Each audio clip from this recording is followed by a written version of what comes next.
आहे नाशिकमधून। नाशिक शहरात गेल्या काही दिवसांपासून अपघातांची मालिका ही सुरूच असल्याचं दिसतंय। आज सकाळी पुन्हा एकदा एक हृदयद्रावक घटना घडली आहे। औद्योगिक वसाहतीकडे जाणाऱ्या पाईपलाईन रोड परिसरात दुचाकी आणि ट्रकचा भीषण अपघात झाला।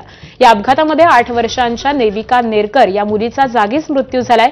ही घटना सीसीटीव्ही कॅमेऱ्यामध्ये चित्रित झाली आहे। नेविका आपल्या आईसोबत दुचाकीवरून बाहेर कामासाठी जात असताना ही दुर्दैवी घटना घडली आहे। धडक एवढी जबर होती की मुलीचा जागीच मृत्यू झालाय। दरम्यान शहरामध्ये वाढत्या अपघातांच्या घटनांमुळे नागरिकांमध्ये सध्या भीतीचं वातावरण आहे। त्यामुळे या ठिकाणी वाहतूक विभागानं तातडीनं उपाययोजना करावी अशी मागणी ही स्थानिक नागरिक सध्या करत आहेत।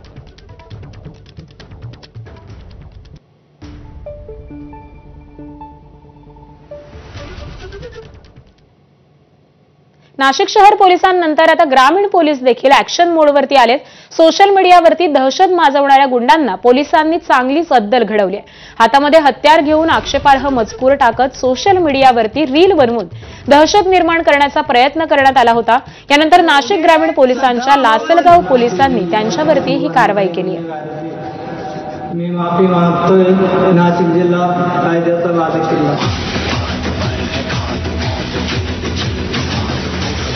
गिरेगा कचेरेगा छिपा तो मिलेगा मिला तो मारेगा।